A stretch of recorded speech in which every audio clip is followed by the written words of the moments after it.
Hi, and welcome to another episode of Equip You, short videos designed to help you in your discipleship, to equip you for the works of ministry so that you can do what God has planned for you. Well, this week we're continuing with our theme of conflict. In the last two videos, we've explored what conflict looks like, how we can use conflict as a pathway to peace, and how conflict can become something that is God-honoring. In the last videos, we talked about our natural tendency to lead one way or the other, either towards being a peace breaker or a peace faker instead of being the peacemakers that Matthew 5:9 calls us to be. So in this particular episode, we're talking about what we're going to call a PeaceBreakers guide to conflict. Now, this is something that's actually right on my heart because I tend to fall into this category. In fact, when I was still working in business, a mentor once sat me down and said, "Keith, you're just going to have to learn to pick which hills you want to die on." Because I would just charge from conflict to conflict. I felt like everything was something to be resolved, that any slight of sin, any shortcoming was something that I should personally deal with immediately. And so the problem when we do this is we start to fall against the teachings of Ephesians 4:26, which tells us that in our anger do not sin.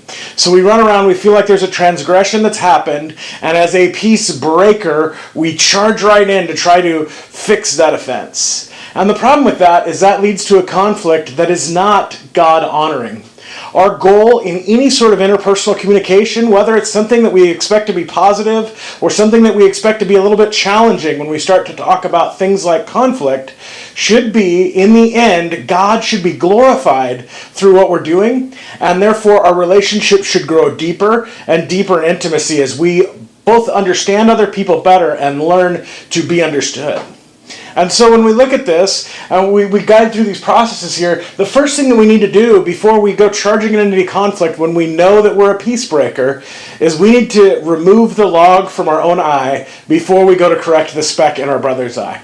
And this is true of any conflict. I'm not just specifically directing this towards the peace breakers, but anyone who's going to at some point have a confrontation with another person, perhaps about sin, about something, wrongs that have been done to you, whatever the case may be, the first step of this, after we set out with an intent to glorify God, needs to be introspection. As we look at ourselves and we look at, hey, in this sin, in this transgression, in this issue that we have in this relationship, what is my part? What have I done? What is the log within my own eye that is blinding me from being able to remove the speck from another person's eye? And see, the encouragement that I want to give you as a peace breaker is that sometimes when we read this verse about removing the speck from a brother's eye after we've removed the log from our own eye, we forget the fact that it does suggest that we should seek to remove the speck from our brother's eye. But first we have to remove the bigger obstruction from our own. So it needs to start with ourselves, and it needs to start with introspection. But there's a great verse, Proverbs 19:11, that talks about how it can be beneficial to actually overlook an offense that happens to us. And this is the part that really spoke to me, because I felt like anytime something happened, I was going to charge out on that hill, I was going to make my stand and make my point right there. But there are plenty of things that can happen, plenty of things that we should just overlook for the sake of friendship and for the sake of preserving peace in these issues. But there's a very select list that we need to look at here, and we'll talk about this also in the Peace Fakers episode, which is coming up shortly. We're going to talk about this as well because there are things that we should not overlook. But for you as a peace breaker, what we want to look at is here's a kind of a litmus test that you can use. You want to ask yourself, is this offense seriously dishonoring God?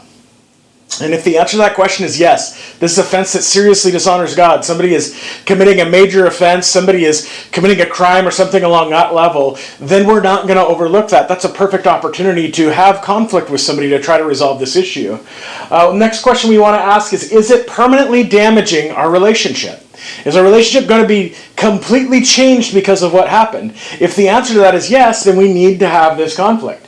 And if it's seriously hurting other people or hurting ourselves, so the person who's doing it, then that is an appropriate time for us to have a conflict. But the rest of the time, we should be prepared as peace breakers to go, you know what? There are a lot of offenses that we should overlook.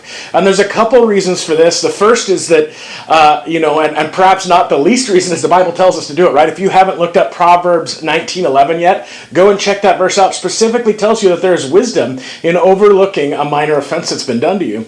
But on top of this, from a functional standpoint, when you are the person, and I've been this person in my life, that runs around confronting everybody about everything, that everything is that hill that you're willing to die on, it becomes less and less important each time you do it. Other people just start to recognize that, that's Keith that goes off because he didn't like the color of Joe's shirt, rather than recognizing, man, Keith is a guy who normally seems pretty reasonable, and if he's having this confrontation with me, this must be a major thing that needs to change in my life. So therefore, when we're more tactical and when we have our conflict as peacebreakers, when we head into that, we can be more like a peacemaker in that our points will be more understood, will be weighed higher by those that are hearing the advice that we are giving, or hearing the feedback that we're giving them. And more importantly, we're going to stop just blowing up random people over incidents that aren't really a big issue. Because again, our goal as disciples should be to be peacemakers. So hopefully these videos are helping you.